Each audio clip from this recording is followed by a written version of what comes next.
Hello, my fellow seekers. Welcome to Into the Work, therapy for empaths, seekers, and the intuitively driven, where you have front row seats to therapy sessions and expert interviews that will help you define the important work that you're here to do.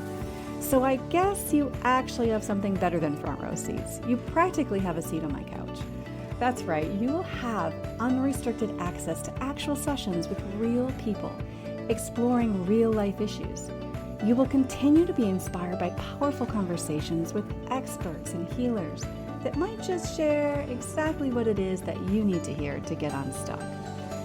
I am Michelle Pauverman. I am a recovering people pleaser and former anxiety-driven empath, turned now mostly grounded psychotherapist and intuitive coach. I have been helping people for almost 20 years manage their limiting beliefs and anxiety to finally stop the self-sabotage and step into their gifts. I created this podcast, Into the Work, to give you a place to learn more about yourself and give you actionable strategies to finally move those roadblocks holding you back so you can go for what you want. Above all else, my hope is that this podcast is a catalyst for your awakening.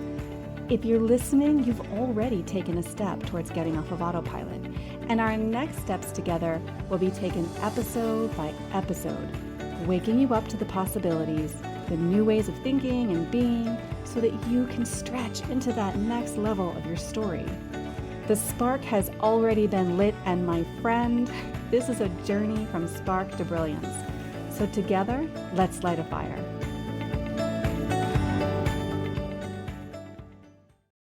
Hi, welcome back to Into the Work, therapy for empaths and seekers. Today we're diving into a topic I know so many of you have asked about and probably are wrestling with right now. And that is, how do I stay spiritually connected when I'm lifing, right? When real life is happening, like when you're juggling kids and meetings or errands and laundry, or maybe your inbox has 50,000 emails in line and so many of them are unread. But if your spiritual practice only works on a retreat, or when the house is quiet, or during a full moon ritual, it's not really a practice. It's a luxury, but it's not a practice. Today, I want to help you bridge that gap to make spirituality not just something you do, but a way that you live. This is what I'm calling everyday magic. And so let's get into this. Have you ever felt like you're living a split life? One version of you is this soul-led, lit up, beautiful soul when you're pulling cards, journaling, meditating, doing any of the woo, right? That's when there's this really beautiful, vibrating part of you. And then there's the real world version of you, like when you're stuck in traffic, when you're wiping down sticky countertops, or on your third Zoom call of the day. Somewhere in between, you start feeling like you're failing your spiritual self, like putting pressure on yourself, like, I should be meditating more. I should be more grateful. I should be doing my rituals every day. I want you to pause, take a deep breath, and let's reframe this. I want to help you do a total reframe. Spirituality isn't just what happens on the mat or with your oracle deck. True spiritual practice is how you show up in the in-between, in the grocery line, during conflict, when you're tired. It's not just how much time you spend, it's about the intention that you bring. And so we feel like we're so low on resources, right? We feel like we're so low on time for sure. And so we feel like I don't have time for that part of my life anymore. But really, it's not about time. I want to really just clear the plate there. It's not about time. It is about intention. So let's take the pressure off. Now, this everyday magic means that your spirituality isn't an escape from your life. It's how you live inside it. So much of us see that spirituality as an escape. I'm going to go off and do this thing and it's going to feel amazing. And I'm going to get this moment of like, aha. And it is wonderful to do that. But for your true spiritual growth, it's how you live inside your life, not what you do when you escape it. So spirituality can look like setting an intention while you pour your cup of coffee in the morning. It can be listening to your body and saying no even when it's uncomfortable. It can be doing the dishes with presence instead of resentment, or offering compassion to yourself when you mess up. That is spiritual practice. This is soulful and this is sacred, and it's completely doable, even with school drop-offs and spreadsheets and the demands upon our everyday lives. And it's really important that we learn how simple this can be, because I think we don't need to make it so complicated, because when we do that, it really blocks us from showing up. And all I'm asking you to do is just show up for yourself in the little moments. And we're going to talk about that, how you can just do this in 5 minutes. We already started to. Pouring a cup of coffee and setting an intention. Can you imagine what life might be like if you were to actually set an intention in the morning and decide what you really want for yourself today, what's really important to you, and you revisited that intention throughout the day? You just did a check-in. Could you imagine how that might shape how you show up? Can you imagine how it might change your entire day, which then can change an entire week and then an entire month? That's what we're talking about. It's powerful. So now let me walk you through 3 important ways for you to create this everyday magic and integrate spirituality into your day. No altar, no incense required. Honestly, you can do this. I'm going to call them 3 pillars, right? These 3 pillars. As you hit each one of these, then you've done some really great things for yourself. So pillar 1 is just to find anchor moments. These are tiny, soul-honoring rituals tied to things you already do. So you're already brushing your teeth, right? You're already checking your phone. You're already getting dressed. So let's anchor something powerful into those things you already do. So what if you take 3 deep breaths before you open your inbox and you set an intention? Before you get into your email, you don't just go wake up in the morning, do your thing, jump into your email and start pouring through. Instead, I want you to take 3 deep breaths before you open, and I want you to set an intention of how you'd like to show up today and what you want to allow in and what you're going to have a boundary with. And let's say a mantra, maybe when you're applying, moisturizer at night, or you're washing your face, or you're doing any type of self-care. I want you to say, I'm worthy of care. I'm worthy of care. I'm so lucky to have this. I love how this makes me feel. Positive affirmations that bring in higher vibration to the body. I love the feel of this lotion. Actually feel the lotion going on your skin.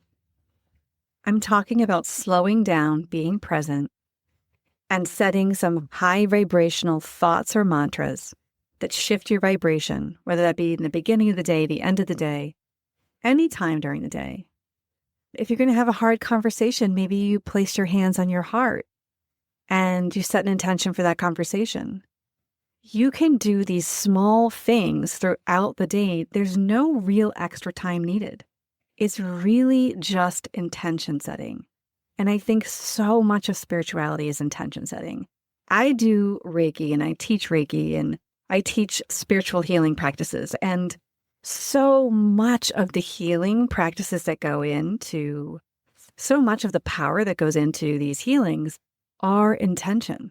And we know that intention, what we want, desire, that we put out into the universe, when we get clear on those things and how we want something to go, what we want, that is a higher vibrational signal or frequency that gets sent out and then starts to create more positive outcomes. Life has caused you to be where you're at now in this moment.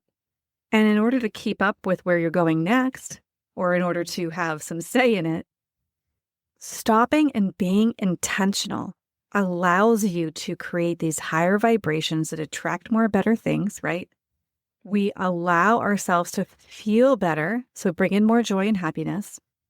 And That is in itself the practice of spirituality. A spiritual practice asks you to show up, to be vulnerable in some way, to take responsibility in some way, and to find ways to be in your heart and to heal and to be in an evolution of healing.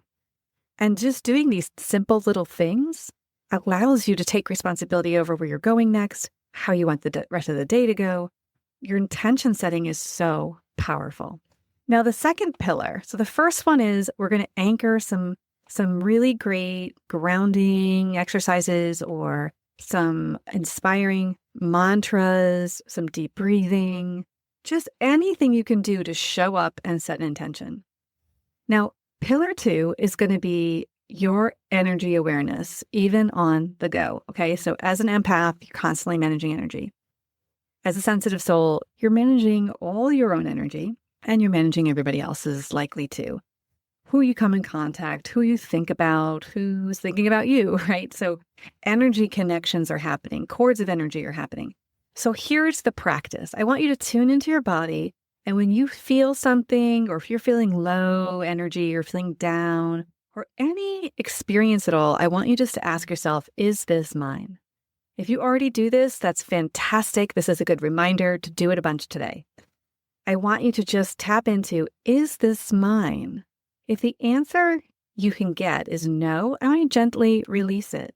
Visualize it washing off you in the shower or using a 60-second energy shakeout. Have you tried an energy shakeout? Because when I tell you how you feel before shaking your whole self out, which means literally spending 60 seconds jumping up and down, shaking your body out, shaking your limbs, shaking every part of you, just shaking the energy out. When you're done, you're going to feel like a different person than when you first started. It's kind of crazy. I had heard about this. I can't remember from where. I was listening to a podcast, I think, and I was listening to somebody talk about the different ways and different places they do shakeouts. And I was like, wow, I dance, right? Like I love dancing, but I had not done shaking it out and quote unquote. And so I did that and I was like, well, that's a whole other thing. I was still vibrating when I was done. I was like, wow, that really moved energy. So if you're feeling low and down, instead of just lying down, maybe you need to shake it out, right? So you have quick tools. One, your breath. And so bringing energy awareness on the go also means doing something about what you see, feel, and get to know is happening in your body. It's really important that you don't stay on autopilot. So you have these tools to tap in, you're bring in awareness and then doing the breath work. Maybe you're doing some quick box breathing where you breathe in for 4, hold for 4, release for 4, and then hold that empty breath for 4, and then do that again. Do that like 3 or 4 times. You'll see the whole nervous system starts to settle. Cord cutting. Think about this. You can be cord cutting in a bathroom stall. Yes, really, it doesn't matter. You can do cord cutting anywhere, and it's powerful for you to visualize. You're setting the intention. You're visualizing that I am releasing this energy that I have created with this other person. Maybe you're feeling even with your own kids, like, I am feeling anxious about everything they're doing, but I know I'm not going to stop them because these are important things for them to do. I need to release them. I need to release them from my anxiety. I need to release them from all my control issues. There are so many facets in which you can use cord cutting to take a very slow, deep breath and start just imagining, using your hands even to just visualize cutting all the cords of energy that have been created between you and someone else, and then release it. Another really great tip too I want to give you is sealing up your aura or your energy field. And so maybe you have a work meeting that like gets kind of toxic. Maybe this is a group of people that you don't love to be around. Maybe it's even like going into friends or work, or family when there's a lot of drama going on. It doesn't mean that there's something wrong with the people in the room. It's that you are taking steps to be your healthiest, highest self. And so I want you to imagine this aura around you. I want you to imagine your energetic field. And then I want you to imagine zipping it up. Imagine there is a zipper right up the front of you. And when you seal up that zipper, before you walk into a work meeting, or before you walk into anything that feels chaotic or too much, I want you to go ahead and seal that up. And then once you zip it up to the top of your head, I want you just to sit in that for just even 30 seconds. Just take a moment to breathe in what it feels like. That kind of helps you seal the deal that this is real. Your body, as I mentioned often, does not know the difference between what's real or perceived to be real. And so as soon as you do that, the body starts acting as if you have zipped up your field. So you were extra protected. And you're going to feel that as you feel more grounded. And then bring up that visualization during the meeting. Another one I tend to share is I drop a glass wall between me and all the other people. And I just let that glass shield just drop down. And I'm on one side, everybody else is on the other. And that allows me to do whatever I can do. I can show up in my highest and best. I can be at work doing therapy. I can be doing this, speaking to groups of people. It doesn't keep me from being, at my best. It actually helps me stay energetically aligned and not be too enmeshed with the energies in the room so that I'm not getting pulled in too many directions, trying to please everybody too, right? Like I'm feeling their anxiety, I'm feeling this person's boredom, And when we close up everybody else from our energy field, we are able to truly be in our own energy, which is the best place for you to be when you're doing anything, really. Again, energy work doesn't need to be dramatic. It just has to be intentional. So this everyday magic stuff really is just about being intentional. And now the third pillar that I think is really an important part of this is really starting to open yourself up and showing up to make soul-led choices, even in the mundane. It's a great sort of spiritual workout. And here's the most powerful shift. What if you invited your higher self to guide you even in your everyday choices? Try this. Before you reply to that text, pause and ask yourself, what does my soul want me to say? Before you fill your calendar, is this aligned or am I trying to earn worthiness here? What do I need to know? Let your spirituality shape your yeses and nos. That's where the magic happens. I open it up all the time. If I'm trying to find a parking spot, I call them my parking angels. Like I call them in, I ask them, to come on and help me find a spot. And they come through. They come through all the time. There's nothing too small for you to ask for. There's nothing too small for you to put out there. Sometimes we feel like, oh, that's just stupid. I'm not going to ask them to find my pen. I don't know what I did with it, right? It's not about something being big or small or less important or more important. It's about exercising the muscle you have that is a connection to source. It's a connection to your guidance. And so just by bringing that in to everything and anything, right? Anything is magical workout. It's like building those magic muscles. And that's where it happens. That's where all the good stuff happens. And a quick little bonus I want to say here too. If you're heading into a high stimulation environment, like work, maybe a family gathering, or even scrolling the news, because we know that's downright painful these days for all of us in some way, visualize a screen in front of you. And again, this is similar to the zipping up. It's similar to the glass wall, but it's another possibility where you visualize this screen around you before you enter into it. And the screen is going to filter out and neutralize anything that comes through it. And so you can imagine the screen having swirly colors. You can bring anything into the imagination if you want. But the screen is protecting you from everything outside of your own energy.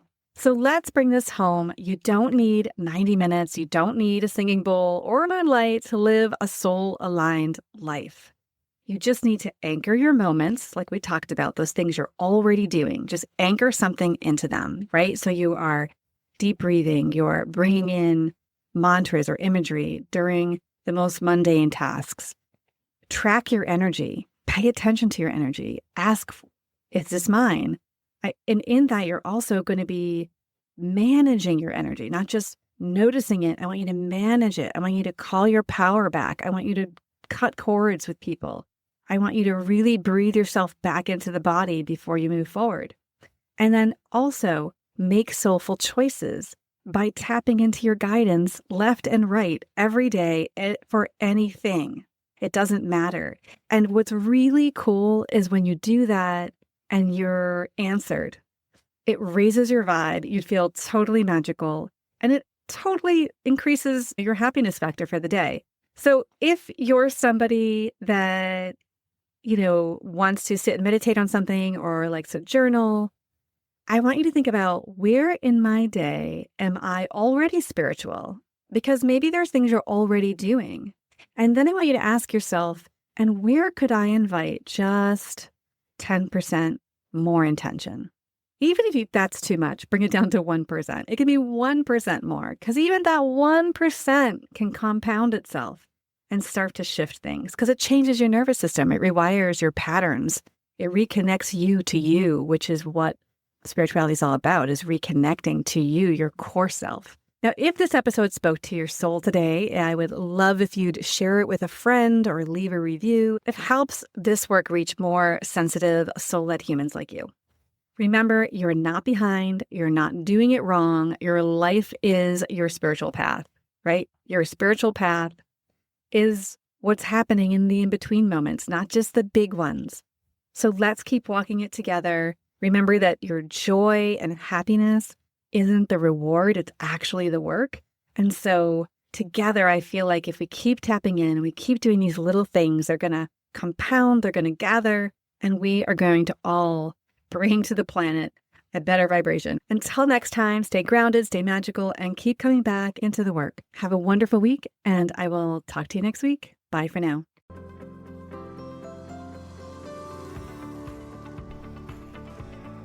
Thank you for listening to Into the Work Therapy for Empaths and Seekers. Don't forget to grab your free gift, your Shadow Work Transformation Bundle, at michellepoverman.com. I've included everything you need to get started to break through the patterns of self-sabotage and finally start to heal the parts of yourself that are getting in the way of truly reaching your potential. From a powerful meditation designed to help you meet and embrace your shadow self, to the guide that's full of curated prompts and important questions to support you on this journey. This really can be the work for you to unmask the root cause of all the issues you've been experiencing, honestly, and start to feel free to believe in yourself and go for what you want. The link for this free bundle is in the show notes. And if you like this episode, I would be so grateful if you could take a moment and rate, click and follow, and leave a review. Of course, you can always follow me on socials at Michelle Poverman. And keep in mind, as you embark on your journey from spark to brilliance, remember, the universe is always conspiring in favor of your awakening. Everything that's happening is in support of you lighting your own fire within. So until we meet again, may your path be well lit and your heart be guided. Shine bright, seekers. Until next time.